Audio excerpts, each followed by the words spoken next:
Bismillahirrahmanirrahim. Assalamu alaikum. So we are continuing the topic functions of food additives from chapter 8.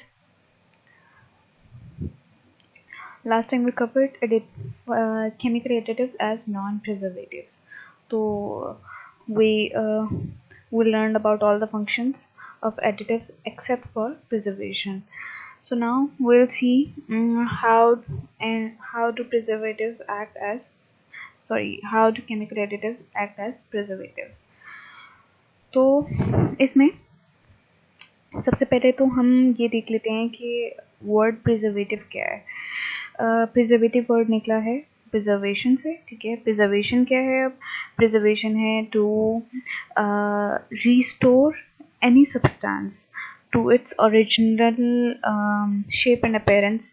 ठीक है, अब अगर food में आ जाए तो हम कहेंगे कि original flavour, taste, texture, appearance. ठीक है, तो प्रिजर्वेटिव क्या है कि हम कोई भी ऐसा सब्सटेंस जो फूड को स्पॉइलेज से और डैमेज से बचाता है और उसका original flavour, colour, texture retain रहने देता है, रिस्टोर रखता है. ठीक है, तो उसको हम प्रिजर्वेटिव कहते हैं. ठीक है, प्रिजर्व कर लेना. प्रिजर्व मतलब वैसी ओरिजिनल हालत पे रखना. ठीक है, तो अब प्रिजर्वेटिव जो है वो क्या होगा? वो कोई भी ऐसा केमिकल होगा या सब्सटेंस होगा जो हम यूज़ करते हैं. और हम प्रिजर्वेटिव सिर्फ फूड प्रोडक्ट्स में नहीं यूज़ करते हैं. हम प्रिजर्वेटिव्स यूज़ करते हैं बेवरेजेस में, फार्मास्यूटिकल ड्रग्स में, पेंट्स में, कॉस्मेटिक्स में, वुड प्रोडक्ट्स में. ठीक है, और इवन जितनी भी हमारी मम्मीज़ होती हैं, ठीक है, ऑर्गेनिक मैटर होता है, उसको भी हम प्रिजर्व रख सकते हैं उसकी ओरिजिनल हालत पे. ठीक है, तो this is called preservation and preservative. अब अगर हम केमिकल एडिटिव्स देख लें जो एज अ प्रिजर्वेटिव एक्ट करते हैं, तो वो हैं anti ripening agents, sprout inhibitors, antioxidants and antimicrobial agents. So let's see what are anti-ripening agents. Ripening जो है वर्ड निकला है राइप से. राइप मीन्स जब आपका फ्रूट या वेजिटेबल पक जाता है.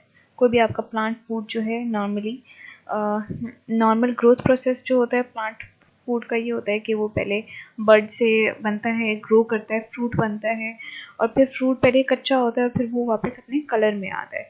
तो आहिस्ता आहिस्ता आहिस्ता आहिस्ता वो जब पकता है, ठीक है, वो राइप हो रहा होता है. जैसे फॉर एग्जांपल हमारे केले हैं. ठीक है, केले आपके जो है इवन अगर उतर जाते हैं, आप घर में ले आते हैं, तो हमेशा कोशिश होती है कि जल्दी ख़त्म कर लें, क्योंकि कहते हैं पक जाएंगे, केले काले हो जाएंगे. वो जो काले हो रहे होते हैं, पक रहे होते हैं, 2-3-4 दिनों में काले हो जाते हैं. तो उसका मतलब ये होता है कि इवन दो वो प्लांट से उतर गया है लेकिन फिर भी वो पक रहा है. तो इसका मतलब ये होता है कि प्लांट का वो या जो फ्रूट होता है उसके अंदर जो एंजाइम्स होते हैं वो फिर भी एक्टिव रहते हैं इवन दो प्लांट से वो अलहदा हो गया है. ठीक है, तो वो एक्टिव रहते हैं. वो आहिस्ता आहिस्ता आहिस्ता आहिस्ता केमिकल चेंजेस लाते रहते हैं और आहिस्ता आहिस्ता आहिस्ता आहिस्ता पकाते रहते हैं. तो फ्रूट भी आपका या वेजिटेबल भी जब पक जाता है तो उसको प्लांट से उतार देना चाहिए. अगर नहीं उतारेंगे तो वो फिर ओवर राइप हो जाएगा, और ओवर राइप फ्रूट जो होता है या वेजिटेबल वो टेस्ट में अच्छा नहीं होता, उसके न्यूट्रिएंट्स लॉस हो जाते हैं, उसके पेरेंट्स भी डिज़ायरेबल नहीं होती. तो हमारे कुछ केमिकल एडिटिव्स हैं जो कि as an anti ripening agent use होते हैं. और एंटी मैं आपको वर्ड पहले भी बता चुके हैं, हमेशा ऑपोजिट होता है. एंटी राइपनिंग एजेंट मतलब राइपनिंग रोकते हैं.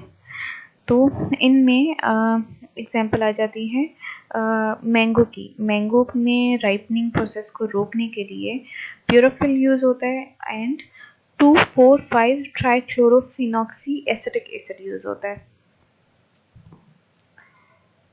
Then comes sprout inhibitors. Sprout inhibitors जो होते हैं अब हमारी काफ़ी सारी वेजिटेबल्स होती हैं जो कि सॉइल की सरफेस के नीचे ग्रो करती हैं. तो जितनी भी रूट वेजिटेबल्स होती हैं ना जो सॉइल की सरफेस से नीचे ग्रो करती हैं, जैसे पोटैटोज़ हैं, अनियंस हैं, कैरेट्स हैं, शलजम है, तो इस तरह की सारी हमारी इस तरह की वेजिटेबल्स, ठीक है, उनमें क्या होता है कि अक्सर उनमें स्प्राउट्स उगाते हैं। फॉर एग्ज़ाम्पल हमने अनियंस जो हैं हमने निकाल लिए, मिट्टी से निकाल लिए, और मिट्टी से निकालने के बाद हमने उनको स्टोर कर लिया। तो जब हम स्टोरेज में रखते हैं तो ह्यूमिडिटी की वजह से, एयर में, ह्यूमिडिटी का मतलब होता है मॉइस्चर होना, तो एयर में मॉइस्चर की वजह से और टेम्परेचर की वजह से अक्सर ऐसा होता है कि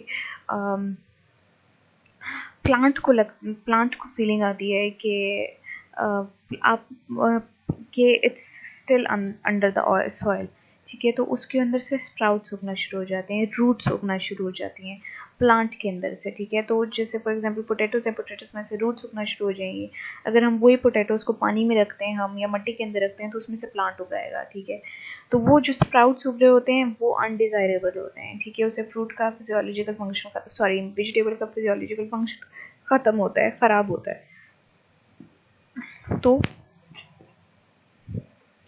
जैसे फॉर एग्जांपल ये आपके स्प्राउट्स हैं, अनियन सॉरी पोटैटो में इस तरह से आपके स्प्राउट्स उगते हैं, और अनियन में ये देखें ये उग रहे हैं। ये असल में स्प्राउट्स जो उग रहे होते हैं वो ये होता है कि रूट वेजिटेबल में से जो ये स्प्राउट उग रहा होता है, इसका काम होता है कि प्लांट बन रहा है। तो ये हम नहीं चाहते होते हैं, हमें सिर्फ ये डिज़ायरेबल प्रोडक्ट चाहिए। इसी तरह से पोटैटोज़ में से जब स्प्राउट्स उगते हैं तो पोटैटोज़ नरम हो जाते हैं, वी डोंट वांट दैट। तो स्प्राउट्स जो हैं पोटैटोज़ में ज़्यादातर moderate temperature of 25 to 30 degree Celsius and humidity of 50 to 80%. इस ह्यूमिडिटी और नॉर्मल टेम्परेचर पे अक्सर होता है कि स्प्राउट्स उग जाते हैं, और ये कब उगते हैं? During storage. तो एक तो स्टोरेज का तरीका ये है कि हम स्टोरेज में टेम्परेचर जो है नॉर्मल रखें और हम ह्यूमिडिटी कम रखें, और दूसरा ये है कि हम केमिकल एडिटिव्स यूज़ कर सकते हैं एज ए स्प्राउट इनहिबिटर। तो पोटैटोज़ में जो स्प्राउटिंग को प्रिवेंट करने के लिए केमिकल एडिटिव्स यूज़ होते हैं वो है मैलिक हाइड्राइड, टेक्नाजीन, प्रोफाम एंड क्लोरोप्रोफाम। जो कि और फिर बाकी वेजिटेबल्स में जो स्प्राउट इनहिबिटर्स यूज़ होते हैं वो हैं फिनाइल कार्बामेट और वेपर्स ऑफ नॉनाइल अल्कोहल। तो ये हमारे जो हैं सबके सब स्प्राउट इनहिबिटर्स यूज़ होते हैं। Next is antioxidants. एंटीऑक्सीडेंट्स जो होते हैं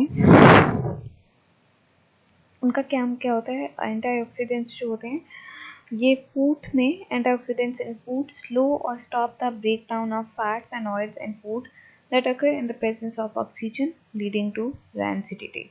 तो क्या मतलब हुआ कि जितने भी हमारे फूड्स होते हैं, स्पेशली हमारे फैटी या अनसेचुरेटेड फूड्स या ऑयल वाले फूड्स, ठीक है, उनके अंदर जो है रेंसिडिटी हो जाती है। और किस वजह से होती है? ऑक्सीजन की वजह से, ऑक्सीजन की प्रेजेंस की वजह से या ऑक्सीडेशन की वजह से हमारे फूड में रेंसिडिटी हो जाती है, ठीक है। तो जो एंटीऑक्सीडेंट्स होते हैं वो ऑक्सीडेशन इनहिबिटेड करते हैं।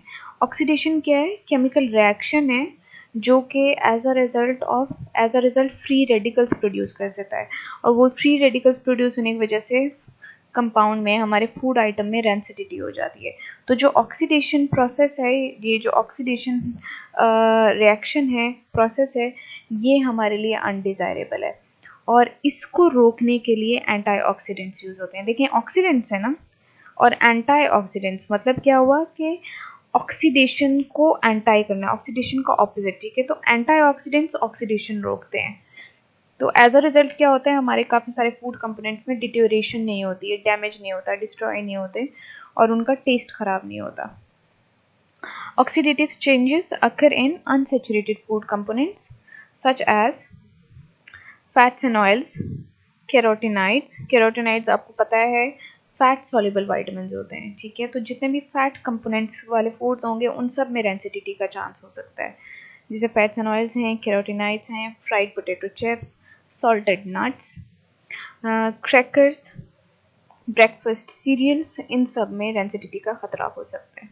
तो इनके अंदर ऑक्सीडेशन प्रिवेंट करने के लिए हलाल एंटीऑक्सीडेंट्स जो कि यूज़ होते हैं वो 3 हैं हमारे पास। BHT जिसको हम कहते हैं ब्यूटाराइडेड हाइड्रोक्सीटोलिन, BHA जिसको हम कहते हैं butylated hydroxy anisole and propyl gallate. ये तीनों एंटीऑक्सीडेंट्स आपको अच्छी तरीके से इनके नाम याद होने चाहिए। जितनी भी मैं आपको एग्जांपल्स बता रही हूँ ये सारी एग्जांपल्स और केमिकल एडिटिव्स के नेम्स ये आपको याद होने चाहिए। हर टॉपिक के अंदर एटलीस्ट आपके पास 3 एग्जांपल्स के नाम आपको याद होने चाहिए। Now antimicrobial agents. Microorganisms are present everywhere and on surface of foods. If they are not inhabited, they will grow and cause food spoilage. तो अब एंटी माइक्रोबियल एजेंट्स वो होंगे जो कि जितने भी हमारे अनडिज़ायरेबल माइक्रो ऑर्गेनिजम्स की वजह से चेंजेस आते हैं फूड में उनको रोकते हैं। अब माइक्रो ऑर्गेनिजम्स क्या करते हैं, जैसे फॉर एग्जांपल बैक्टीरिया है, अगर वो फूड में ज़्यादा हो जाए, कुछ नॉर्मल क्वांटिटी में तो होगा ठीक है, लेकिन अगर वो उसमें ग्रोथ होना शुरू हो जाए, उसको फेवरेबल कंडीशन मिल जाए, वो ग्रो करना शुरू हो जाए, तो over the time food component ख़राब हो जाता है ठीक है। तो ये हमारे लिए अनडिज़ायरेबल चेंज होता है। तो फूड माइक्रो ऑर्गेनिजम्स या अक्सर ऐसा होता है कि कई फूड माइक्रो ऑर्गेनिजम्स इस तरह के होते हैं कि वो टॉक्सिक्स प्रोड्यूस कर देते हैं, टॉक्सिन्स प्रोड्यूस कर देते हैं, तो वो भी हमारे लिए अनडिज़ायरेबल है ठीक है, टॉक्सिसिटी हो जाती है बॉडी में। तो इन माइक्रो ऑर्गेनिजम्स को रोकने के लिए, जैसे वायरसेस हैं, बैक्टीरिया है, फंगस है, मोल्ड है ठीक है, इनको रोकने के लिए केमिकल एडिटिव्स यूज़ होते हैं और वो एक्ट करते हैं as an anti microbial agent. जो कॉमन एग्जांपल हैं ठीक है, जो हम कॉमनली यूज़ करते आ रहे हैं और काफ़ी मतलब पहले से यूज़ करते आ रहे हैं, तो वो तो हैं आपके सॉल्ट्स, शुगर, वुड की स्मोक, जो आपका धुआं होता है, लकड़ी का धुआं होता है, vinegar, organic acids, nitrates, hydrogen peroxide, phosphates, ये सब हमारे जो हैं यूज़ होते हैं as an anti microbial agent to preserve food. फिर इसके अलावा जो आपके केमिकल्स यूज़ हो जाते हैं वो हैं आपके फंजीसाइड सॉल्यूशंस। फंजीसाइड सॉल्यूशंस जो हैं, जैसे फॉर एग्जांपल M45, ये हमारे सारे होल फ्रूट्स पर यूज़ होता है और फ्रूट्स के अंदर फंगस लगने से रोकते हैं। फिर सोडियम सॉल्ट ऑफ ऑर्थोफिनाइलफिनोल, ये हमारे सिट्रस फ्रूट्स के ऊपर यूज़ होता है। उसके बाद लैक्टिक एसिड प्रोड्यूसिंग बैक्टीरिया जो है उसके प्रोडक्ट्स जैसे नीसिन और नेटामाइसिन, ये भी as an anti microbial agent use होते हैं। हर्ब्स और स्पाइसेस में जितने भी हमारे नेचुरली अकरिंग कंपाउंड्स हैं वो भी यूज़ होते हैं। फिर उसके अलावा फ्यूमिगेंट्स जैसे कि इथाइलिन ऑक्साइड और इथाइल फॉर्मेट, ये यूज़ होते हैं हमारे स्पाइसेस में, नट्स में और ड्राइड फूड्स में। फिर मोल्ड इनहिबिटर्स जो कि यूज़ होते हैं पैन ब्रेड्स में और केक्स में, जितने में हमारे लिवनिंग प्रोडक्ट्स हैं, बेकरी प्रोडक्ट्स हैं, और वो यूज़ होते हैं सोडियम एंड कैल्शियम प्रोपियोनेट्स। जबकि चीज़ में मोल्ड इनहिबिटर जो यूज़ होता है उसको हम सॉर्बिक एसिड कहते हैं। फिर जर्मिसाइड सॉल्यूशंस हैं। जर्मिसाइड सॉल्यूशंस जर्म को किल करने के लिए सॉल्यूशंस होते हैं, जैसे कि क्लोरीन है, उसको हम पानी में डाल के फिर उससे हम वेजिटेबल्स धोते हैं ताकि जर्म्स मर जाएं, सारे के सारे जर्म्स किल हो जाएं वेजिटेबल के ऊपर और फ्रूट्स के ऊपर जो होते हैं। Then sodium metabisulphide and benzoic acid, ये दोनों यूज़ होते हैं हमारे फ्रूट प्रोडक्ट्स में, जैसे कि स्क्वॉशेस हैं, सिरप्स हैं और जूसेस हैं। तो ये सब के सब जो हैं हमारे केमिकल प्रिजर्वेटिव्स एक्ट कर रहे हैं as an anti microbial agent. तो ये तो हमारे हो गए chemical preservatives as chemical additives as food preservative ठीक है। अच्छा, अब हम जो है फूड इंग्रेडिएंट नंबर क्या है, हमारे केमिकल एडिटिव्स का फूड इंग्रेडिएंट नंबर होता है E। इसका मतलब ये है कि अगर आप कोई भी फूड प्रोडक्ट देख लेते हैं ठीक है, आप उसके पीछे इंग्रेडिएंट्स में जाते हैं तो इंग्रेडिएंट्स में हमेशा एडिटिव्स होते हैं। इंग्रेडिएंट्स में जहाँ भी ब्रैकेट के अंदर या विदाउट ब्रैकेट E के साथ कोई भी वर्ड होगा तो वो जो होता है, या नंबर होता है सॉरी, तो वो जो होता है E वर्ड इसका मतलब ये है कि ये एडिटिव अंदर डाला हुआ है, ठीक है। तो हमारे सारे एडिटिव्स ई नंबरिंग में होते हैं। ई नंबरिंग फूड प्रोडक्ट लेबल में फूड एडिटिव को रिप्रेजेंट कर रही है, and it was developed by European economic community EEC। तो EEC जो है आपकी ऑर्गेनाइजेशन, इसने ई नंबरिंग डेवलप की थी फूड एडिटिव्स के लिए, और फिर उसके बाद यही डेवलप हुई थी EEC से, लेकिन पूरा वर्ल्ड वाइड यही फॉलो होता है, और पूरी दुनिया में हर जगह जहाँ भी फूड एडिटिव यूज़ होगा उसका नंबर ई नंबरिंग में डाल के, उसका ई नंबरिंग में जो भी वर्ड होगा वो यूज़ होके फूड लेबल में जाता है। तो जो ई है उसका मतलब है यूरोप या यूरोपियन यूनियन, ठीक है, जहाँ से वो डेवलप हुआ है। तो हर जो आपका फूड एडिटिव है उसको डिफरेंट नंबर असाइन हुआ होता है। Each food additive is assigned a different number. तो मतलब फॉर एग्जांपल ई है, ई के साथ 100 to 200 सीरीज होंगी, ठीक है, वो किसी स्पेसिफिक नंबर के लिए होंगी, किसी फॉर एग्जांपल कलरिंग एजेंट्स के लिए होगी, ठीक है। तो इस तरह से मतलब ये होता है कि ई के साथ कोई ना कोई नंबर अटैच्ड होता है। तो वो जो नंबरिंग होती है वो हर किसी के लिए डिफरेंट होती है। उसके अलावा जैसे फॉर एग्जांपल आपकी ई 100 to 199 आपके फूड कलर्स के लिए यूज़ होते हैं। फिर ई नंबरिंग ग्रुप में 200 to 299 प्रिजर्वेटिव्स के लिए यूज़ होता है। 300 to 399 एंटीऑक्सीडेंट्स के लिए।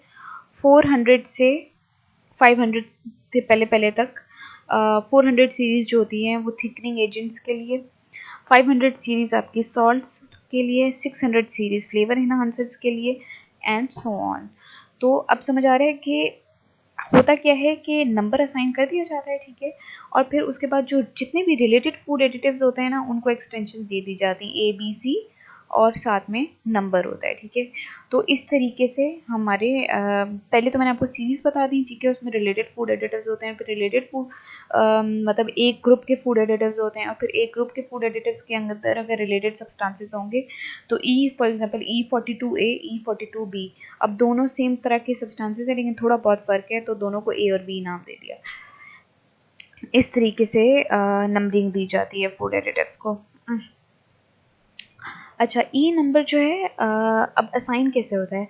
ई नंबर जो है असाइन होता है जब उसको scientific committee on food SCF, जब SCF उसको टेस्ट करके अप्रूव कर देती है तो उस केमिकल एडिटिव को ई नंबर असाइन होता है, और उसके बाद वो ई नंबर वाला chemical additive food ingredient label में हम डाल सकते हैं, वरना we are not allowed to add any chemical additive without proper authorisation from scientific committee on food. इसके लिए ई नंबर और ई नंबर कैटेगरीज के लिए जैसे जो मैंने आपको अभी एग्जांपल्स बताए हैं, you should see table number 8.4 and learn it. E numbers जो होते हैं वो रिप्रेजेंट करते हैं, they only represent substances added directly to food. तो जितने भी हमारे केमिकल एडिटिव्स जो यूज़ हो रहे हैं, जो फूड में हम डायरेक्टली डालेंगे, वो सब ई नंबर्स उनको मिलेंगे। लेकिन अब कई इस तरह के भी सब्सटेंसेस होते हैं जिनको अमेरिका में या किसी और कंट्री में कंसिडर किया जाएगा एज अ केमिकल एडिटिव, लेकिन वो फूड प्रोसेसिंग में डल रहा होगा, वो हमने डायरेक्टली नहीं डाला होगा, वो किसी फूड प्रोसेसिंग के प्रोडक्ट का या उसका रिजल्ट जो होगा वो अंदर ऐड हो जाएगा, तो उसको हम ई नंबर नहीं देंगे, ठीक है। जैसे फॉर एग्जांपल मैं इसमें आपको एक इजी एग्जांपल दे रही हूँ। जैसे फॉर एग्जांपल अगर हम सॉल्टेड चिप्स बनाते हैं, ठीक है, और उसके अंदर हम सॉल्ट यूज़ कर रहे हैं, तो वो एज एन अलग से इंग्रेडिएंट अंदर यूज़ हो रहा है, ठीक है।